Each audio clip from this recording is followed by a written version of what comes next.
Salut à vous, c'est votre pharmacien, le docteur Eyetemo Miguel. Bienvenue à la chronique du jour. La chronique de ce jour est donc dédiée au cancer de la prostate. Alors nous allons voir ce que c'est que la prostate, les principales fonctions de la prostate. Nous allons parler aussi des principaux facteurs de risque de la prostate. Et nous allons continuer avec les symptômes, les principaux symptômes, comment pourrait se manifester un cancer de la prostate, quels sont les signes d'alerte. Alors, pour introduire en parlant de la prostate, c'est donc un organe, c'est une glande qui est située sur le trajet de l'urètre, qui est donc ce tuyau, on peut l'appeler ainsi, qui permet de faire sortir l'urine de la vessie vers l'extérieur. Donc la prostate n'est retrouvée que chez les hommes et elle a deux principaux rôles, à savoir l'implication dans l'éjaculation ou la production de liquide prostatique qui va contribuer à nourrir les spermatozoïdes, à contribuer à la maturation des spermatozoïdes et à la suivi des spermatozoïdes dans le milieu vaginal. Et l'autre rôle de la prostate, c'est le rôle hormonal. Donc, la prostate contient une enzyme 5-alpha réductase qui, lorsqu'elle est en présence de testostérone, va transformer la testostérone en dihydrotestostérone, en abrégé DHT, et qui est la forme donc active de la testostérone. Et cette testostérone devenue active pourra donc contribuer à l'apparition, au développement au maintien des caractères sexuels secondaires chez les hommes. Donc, quels sont les principaux facteurs de risque?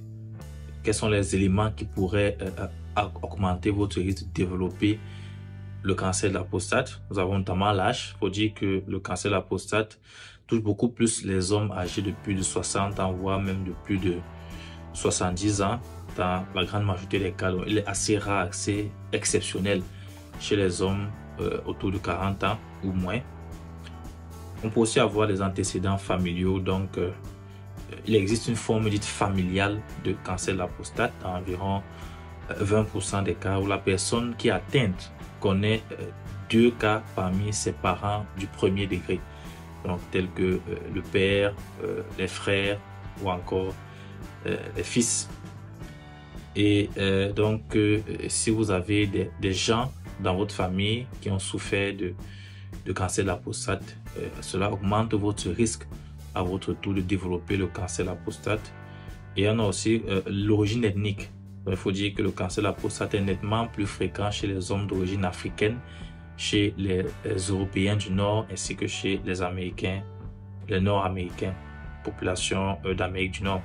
Donc, il y a d'autres facteurs, bien que ces facteurs ne soient pas tout à fait confirmés comme à 100% par les études scientifiques comme étant les facteurs de risque, mais ils pourraient d'une certaine manière augmenter le risque de développer le cancer de la prostate. On a notamment la consommation excessive de produits laitiers ou de charcuterie, le tabagisme, la consommation d'alcool et l'obésité. Bien, terminons la chronique avec les symptômes.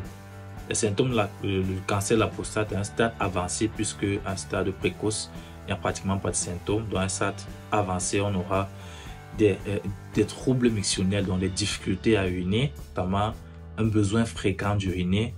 Vous avez envie d'uriner tout le temps, faible débit, la difficulté à produire un jet constant. Pour avoir aussi l'hématurie, donc la présence de sang dans l'urine, pour l'hémospermie, la présence de sang dans le sperme, pour avoir des éjaculations douloureuses avec parfois des troubles de l'érection. Et enfin, on pourra avoir des douleurs dans le bassin, au niveau des hanches ou encore dans le haut des cuisses. Donc, si vous avez ces symptômes et si vous avez ces facteurs de risque, n'hésitez pas à vous faire consulter par un médecin pour en avoir le cœur net. Merci d'avoir suivi la chronique du jour et n'hésitez pas à me suivre sur mes différentes pages Facebook, YouTube et TikTok pour recevoir davantage de conseils